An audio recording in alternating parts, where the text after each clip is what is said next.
Hello, today we're going to be looking at the experience of the crossing of the Red Sea.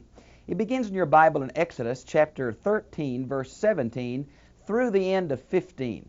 Notice, if you would, the geographical locations that are mentioned in the last few verses of chapter 13. Now it came about when Pharaoh had let the people go that God did not lead them by way of the land of the Philistines. Well, this is an anachronism because the Philistines weren't there yet. The Philistines came from the island of Crete. They tried to invade Egypt around 1200 BC and couldn't do that, and settled on the southern coastline of Palestine. So they're not there yet, but the reason God didn't take them that shortest way, which would be right up the Nile River and then along the coast into Palestine, is because Egypt had numerous fortifications there, because that was the easiest and really only way to come into Egypt without going to the desert, which was extremely difficult. So God took them a different way from the shortest way, and we're going to see why. Even though it was near, for God said, lest the people change their minds when they see war. They would obviously have to fight their way out. These were a slave people. They'd been trapped for years and years and years now. They had no military training. They still had a very subservient attitude, and God was afraid they would turn back. I think it says something of man's free choice in the midst of God's will for his life, that God's going to protect them from becoming discouraged and turning back. And we're going to see that even with God's protection and provision, these people came so discouraged and wanted to go back to Egypt numerous times. Now, notice it says, hence God led the people around by the way of the wilderness to the... Now you have Red Sea. The term in Hebrew is Yam Suf, or Reed Sea. There has been great discussion about exactly what body of water these Israelites crossed. Depending on what theory you hold, whether up north, the marshes close to the Mediterranean Sea, or somewhere in the middle, the Bitter Lakes, or what is known today as the Red Sea, maybe the top of that, depending on which one of those theories you have, is where you put these cities. We do not know where all of these cities are. I think probably the best one is Baal Zephon, and we're not 100% sure of that, but the rest of them we're not certain at all, and so it's very dubious. But I think the Reed Sea, a little bit later on down here, we're going to find a Hebrew name in chapter 14, verse 2, that means salt marshes. So to me, the center area in the area of the Bitter Lakes is probably where they crossed. Now, and Moses took the bones of Joseph. Remember, Joseph asked that when they left, they take his bones with them. You might want to see Genesis 50, verses 24 and 25. Joseph was mummified, and they're going to take him with him to bury him in the promised land. For he had made the sons of Israel swear, saying, God shall surely take care of you, and you shall carry my bones here with you. Then they set out for Succoth. Now, on your maps, you see Succoth, but we are not certain where it is. It depends on what route you want to take of where you put that. And encamped at Ethon on the edge of the wilderness. And the Lord was going before them in a pillar of cloud. Now, this is the word Shekinah. The rabbis made this up. It's from the root to dwell. And it's the ideal of God dwelling with his people. We think it was the symbolic presence of God with the people of Israel from this time until the crossing of the Jordan River. After the crossing of the Jordan River, it becomes the Ark of the Covenant as the symbol of the presence of God. And the only time I think it appears after that is in Solomon's dedication of his temple. Although when Isaiah saw the Lord high and lifted up and the smoke filled the temple, it's the same idea. This idea of a cloud of glory that represents the presence of God is found throughout the Scriptures.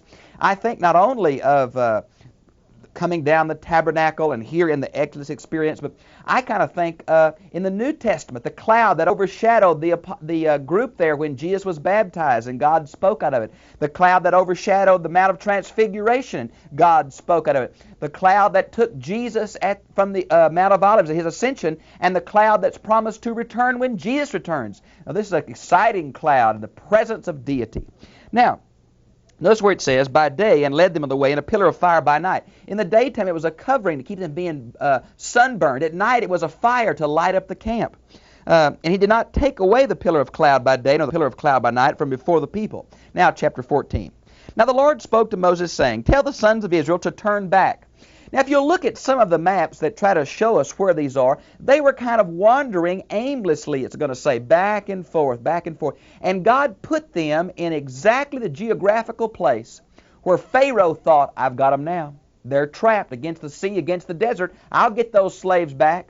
But God put them there to show them His power, His love, and His provision, as well as to show the Egyptians that He was truly God. I think God's whole attempt at working with the Egyptians, taking all that time to go through the plagues and all those months of interaction with Moses, every one of those plagues seems to affect an Egyptian deity. I think God was trying to witness to the Egyptians as well as deliver the Israelites. Now, and they camped before Pi-Haroth, which means the region of the salt marshes, between Migdol, which means the watchtower, and the sea, and you camp in front of Baal-Zephon, which means Baal of the north, which shows the Canaanite fertility religion had really permeated northern Egypt, and that's what's really going to be the plague to the children of Israel. Opposite, by the sea. Now, by the sea would determine what body of water we think they crossed, okay? For Pharaoh will say to the sons of Israel, they are wandering aimlessly. This is the idea of confused. He's obviously had spies out there watching them, and they seem to be going back and forth, and he's going to take the advantage of it. And then it says here, verse 4, then I will harden Pharaoh's heart. I've discussed this quite often, this idea of hardening. Several times through this experience it said God hardens Pharaoh's heart. Several times it says Pharaoh hardens his own heart, and one time it says Pharaoh's heart is hardened and doesn't say who did it. I believe in predestination and foreknowledge. I also believe in free will. So I think what we have here is the same ideal as Judas Iscariot. God knew what Judas would do, but God did not force Judas to do it. God acts on the basis of what He knows men will do, and yet man is still responsible. That is true in the areas like Pharaoh and Judas. That is not true in the area of personal salvation, for God does not choose us because we will someday choose Him. Salvation is totally apart from grace, not because of man's actions or works. And so it's true with unbelievers, but untrue in the form of believers. Now, I've done a tape called Predestination and Free Will. I'd love for you to send for that. And he will chase after them, and I will be honored through Pharaoh and all his army, and the Egyptians will know that I'm the Lord, and they did so. Now you might see verse 18, where it also again talks about the Egyptians will know. I believe God is working in a way to bring enlightenment and truth to the Egyptian people. I think that's so true. Then the king of Egypt, we normally call him Pharaoh, was told the people had fled. Pharaoh and his servants had a change of heart toward the people. My goodness, that was a drastic change of heart. He lost his own son. But notice what a devastating this would be to their agriculture, to their economy. They had these slaves for decades, and now they're going to be gone. Well, it was a drastic monetary problem, economic problem, agricultural problem, building problem. It was going to devastate their society. Pharaoh had a change of heart. So he's going to get these chariots ready. No, it says, and he made his chariot ready, and he took his people with him, and he took 600 select chariots. That's quite a few chariots to have. There's been some fight over the number. Chariots at this time were not used for war. They weren't converted yet. The Hittites were the first to use them for war. The Hittites were the first to use a three-man chariot. We think these are three-man chariots mentioned here. We're not 100% certain. These chariots here would be more for fast mobility than warring instruments themselves. Now we think these are made a semicircular of wood, 2 large wheels with a rope meshed bottom, probably 2 horses. There were 3 men. There was the captain of the chariot, there was the driver, and there was the warrior. Now we get that from Hittite documents, not from Egyptian, but we think that's probably true. And so these chariots were rapidly moving troops, and that seems to be the idea here. Notice it says in verse 7, and all the chariots of Egypt with officers, that seems to be the third man, the director, the officer involved over them. And the Lord hardened Pharaoh's heart, king of Egypt, and he chased after the sons of Israel as the sons of Egypt were going out boldly here. Means with a high hand, with joy. They were going out purposefully. That would be a better way to put it. Then the Egyptians chased after them with all their horses and chariots of Pharaoh, his horsemen and his army. I think that's still, we're talking about the whole group describes the chariot armada, okay? They overtook them camping by the sea. Don't you know those slaves who'd been just free were there taking a bath, enjoying that water, playing around with the kids, and they suddenly saw this dust on the horizon. Said, oh, I wonder if a dust storm's coming. Pharaoh and 600 chariots topped the hill. Friends, you know about confusion. You talk about mad time of scrambling around, and it's so characteristic of us. They were afraid. Circumstances overwhelmed them. They thought God had abandoned them, and immediately attacked Moses. Poor Moses. He's getting beat over the head for something he didn't even have anything to do with. You brought us out here to kill us, boy, Moses. And this happens throughout the experience. God's bringing them from a slave nation to his people. And it took a lot of time. He's going to be patient with them. But here they are, griping, frightened, cried out to the Lord. When that didn't work, they cried out to Moses. Verses 10 and 11. Let's see. Let me go down to verse 13. And Moses said to the people, "Do not fear. Stand by and see the salvation of the Lord." And the word salvation is from the root word for victory. And basically it means to be spacious, to be in a large area. It's the idea here of physical deliverance. Only in the New Testament does it have the concept of spiritual deliverance. Okay? Now, verse 15. Then the Lord said to Moses, "Why are you crying out to me?" Moses dropped down on his knees and started praying. I love this text. I get so tickled here. Here is all these chariots coming, and Moses falls down and prays. And God, there's a time to pray and a time to get on with it. And God says, "Moses, this ain't no time to pray. I've already told you I'm going to bring you out. I already told you I'm going to do something. Now stand up and hold that rod over that sea." Isn't that funny? You know, I remember when I first became a pastor, I'd ask folks to help me, and they'd say, "Oh, Bob, we'll pray about it." And they've been praying now for 10 years, still praying. Friends, I want to tell you, there's a time to pray, and there's a time to get on with the will of God. And God says, "Moses, get up and do something, friend. Praying time's over." And so he lifted his staff and stretched it out, hand over the sea, and divided it, and the sons of Israel shall go through the midst of the sea. Now, verse 18, the mention again about God working with the Egyptians. Look at verse 19. We have the angel of the Lord and also the pillar of cloud. Now, verse 19 seems to be two different things. The angel of the Lord is one thing, and the pillar of the cloud is another.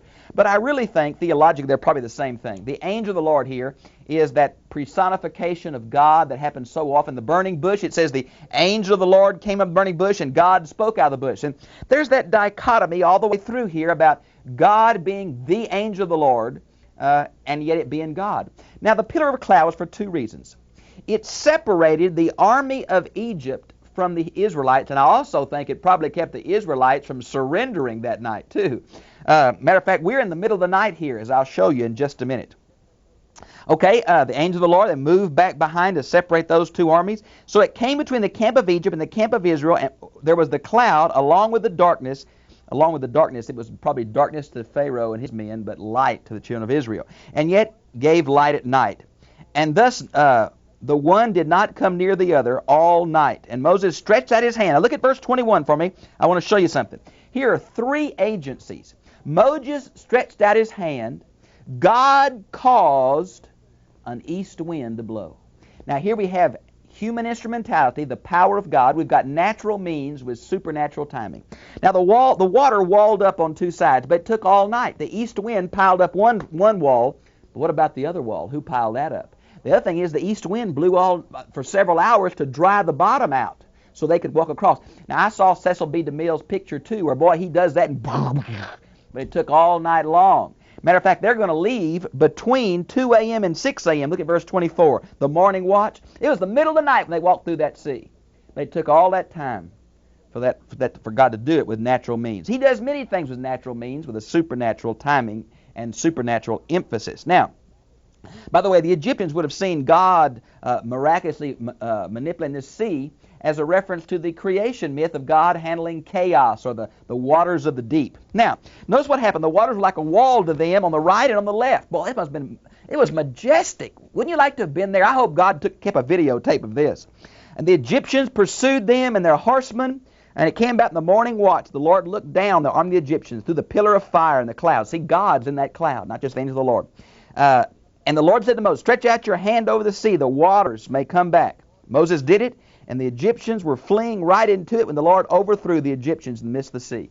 Now, this word overthrew, we learn from Jewish literature that this is the same root as the term Shinar, which means Babylon, that's related to the Tower of Babel. And the Jewish rabbis say the same power that split the languages is the same power that overthrew the Egyptians. And I think that's probably true.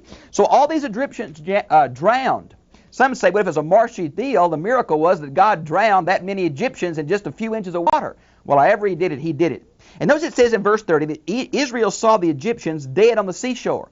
They floated to the top, and the east wind blew them to the shore. Notice the Israelites had no armor. They had no swords. They had no spears, no bows. God equipped the Israeli army for their struggles in the wilderness with the bodies of these dead Egyptians that floated to the shore by the east wind. God's provision. Now, notice if you would in verse 31. Then Israel saw the great power which the Lord had used against the Egyptians. The people feared, or really revered, the Lord, and they believed in the Lord and his servant Moses. God is confirming Moses' leadership, and God's confirming his faith in them. Jesus did this same thing many times for the disciples toward the end of his life. He would tell them what was going to happen so that they might believe. Now, they already believed in him. It was a way of encouraging their faith, and that's what God is doing to the Egyptians right here. Now, chapter 14 is a prose section of this account, and chapter 15 is a poetry section of the same account. And here we have a good example of ancient Hebrew poetry.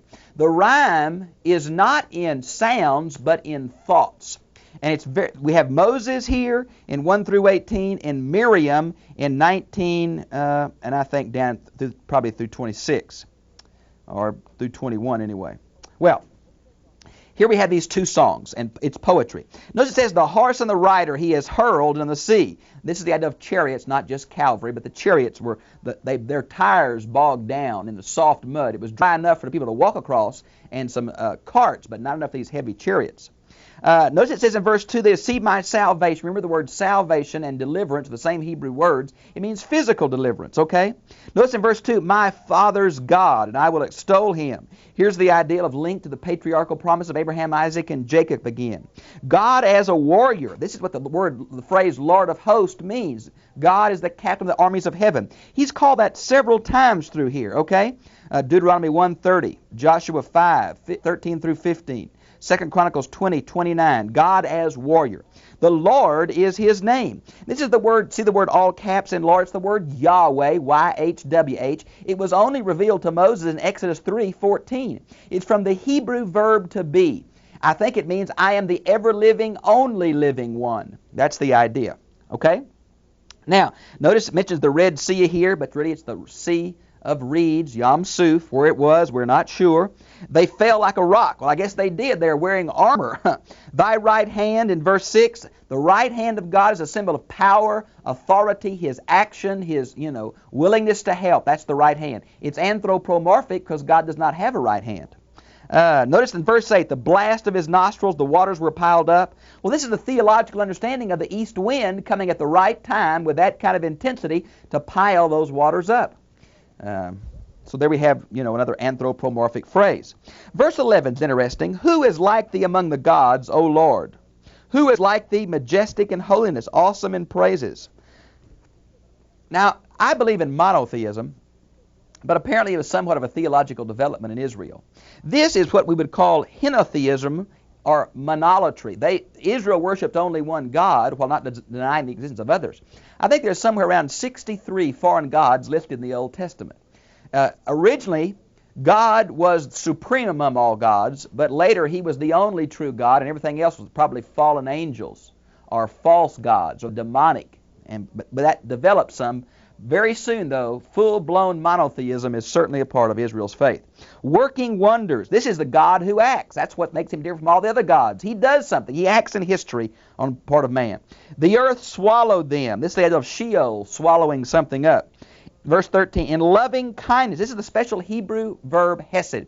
As Yahweh is the covenant noun, hesed is the covenant verb. It means no strings attached, covenant loyalty.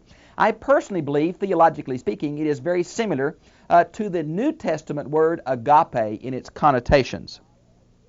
Thou hast led the people. Here is God as shepherd. You might see Psalms 23. Whom thou hast redeemed. This is the word for Goel, which is the kinsman redeemer or the kinsman avenger. You might well see the book of Ruth where Boaz acts that way. It's God as a near kin to purchase us back from slavery. And here it's the physical slavery of Egypt, and also, I think in a real true sense, the spiritual slavery of sin and death. Okay? Verse 14 and 15 talk about how the other nations around were fearful and paralyzed at what Israel's God had done for them. 16, the same thing.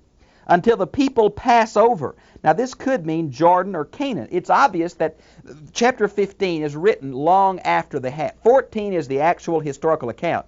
15 is written later because it includes the conquest. So I think as Moses had time to reflect, maybe later in this 40-year period before the children of Israel crossed over the promised land, Moses wrote it down, and Miriam too.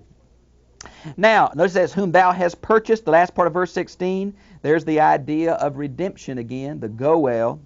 Verse 17, in the mountain of thine inheritance. We found this quite often in the Rosh Hashanah text. Here it refers to Sinai or Horeb. Now, it goes by two names. Some think it's the mountain range of Horeb with Sinai, the particular peak, but we're not really certain there. Notice verse 18, the Lord shall reign over forever and ever. This is the idea of God as king, which is found throughout the Old Testament. Let me give you a few references. Numbers 33:21, Numbers 24:7, Deuteronomy 33:5, Judges 8:23, Psalms 10:16, and 10:29 are just a few of God as king. That's why Samuel was so hurt when Israel wanted a king, because God was their king. And that's what the whole deal in 1 Samuel about anointing Saul was such a hurtful thing. Notice verse 20, we have Miriam the prophetess. Well, isn't that something? Here is a woman called a prophetess. She's going to speak for God several times. You might want to see Numbers 12:2, Micah 6:4. And not only that, but she's dancing. Woo, wouldn't that cause trouble? A woman preacher dancing. Well, here we have it right here in the Old Testament. Now, the word, let's see. Here's Miriam's song. Miriam's song is a redundant of Moses' song, but I guess she went out and led the women in an emotional and immediate song of praise with a tambourine. It's kind of an instrument with skin over it. By the way, they wouldn't allow that in the temple. Even then, they wouldn't let certain things. I kind of get tickled when you say, well, you can play this instrument in the church, but not this one. Well, Israel did the same thing. They had certain instruments you could play and certain. So here is Miriam out dancing with the women. And this happens all through the Old Testament. There is some cultic dancers that dance in the temple. But here it's like when the men return from war, the virgins come out to meet them dancing. And so it's a pretty common thing. Now, let's see. Moses led Israel from the Red Sea, and they went out into the wilderness of Shur, and they were there 3 days in the wilderness and found no water. And they came to Marah, which means bitter, and they could not drink the waters of Marah, for they were bitter. Therefore it was named Marah, or Mara. Now we'll see Numbers 33:8. Now here we have another classical experience of human nature. God had just delivered them from this army, killed all the Egyptians, washed all their provisions up to shore. And just a few days later, they're thirsty now. And God brings them to a water, directs Moses, but the water doesn't taste good. It's bitter. And they start griping and griping and griping. First they gripe at God. You read us out here, we're going to just die of thirst. And they gripe at Moses. It's all your fault. You promised us. So God says, Moses, throw this bush in the water. Now here's God using natural means again. What kind of bush it is, I don't know. There's ancient tradition, a certain kind of bush you can throw in. It has a real strong taste, and it covers up the mineral taste of the waters. I don't know if it's a natural means or a supernatural means, but God used a natural bush to somehow placate these people, let them drink this water. But isn't it just funny? Here they are in God's case. They saw all His miracles in the plagues. They saw all His miracles in crossing the Red Sea, and they're still afraid God's not going to provide. Man, didn't that sound like us? It certainly does. Certainly does. So the people grumbled at Moses, verse 24. Isn't that typical? And he cried out to the Lord, and the Lord showed him a tree. Moses cried at God, and God said, there's a tree. Sound like a sequence I'm familiar with. He threw it in, the waters became good. There he made them a statute and a regulation, and there he tested them. Now this word tested is very interesting. I think God will test all of us. He tested Abraham. He tested the children of Israel. I think Jesus was tested some of the things he had to go through. The early church was tested with persecution. I believe a test will come, but it's a test for strengthening, not a test for destruction. And it will probably come in the area of our individual or corporate priorities. God wants to make sure that we're first, just like He tested Abraham with Isaac. God's going to make sure we love Him. Untested faith may be true faith, but it's not strong faith. And so here God is testing these people. And He said, if you will give earnest heed to the voice of the Lord your God, and do what is right in His sight, and give ear to His commandments, and keep His statutes, then I will put none of the diseases on you which I have put on the Egyptians, for I am the Lord your healer. And here's the great promise of God as protector and healer. And this is probably a precursor thought of Deuteronomy 27 and 28, the cursings and the blessings. If they keep God's law and follow His ways and live in a relationship with Him, that He'll bless them. But if they don't, He'll curse them. This is the same idea here. If you follow me, I won't do to you what I did with the Egyptians. I'll be your sustainer, protector, and healer. And I want to tell you, I'm glad God is that kind of a God. You say, well, you believe in healing? Well, you bet I do. I believe in a supernatural God. I don't understand it all. I don't understand how God provides all my needs. I don't understand how God protects me from things I never know would have come. And I don't understand how God heals and doesn't heal. But I'm so glad that we've got a supernatural, powerful God that acts on our behalf when it's best for us. And yet He tests us to see our attitude, see if we really love Him. Because I think sometimes we're more prone toward loving the gifts than we are the giver. Isn't that the truth? Now, they came to Elim, where there were 12 springs of water and 70 date palms. They camped there beside the waters. Well, that sounds like a lot when you think there's probably 2.5 million folks. I don't know how far 70 date palms will go. But here they were at a cool oasis, and they were satisfied because the waters tasted good and there was something to eat, so they didn't gripe anymore. Well, the children of Israel are a perfect symbol of us as they saw God's power, but just continue to say, what's the matter with you, God? Don't you care? And we got to be careful to keep our eyes off circumstances and on God, because He will always provide our need.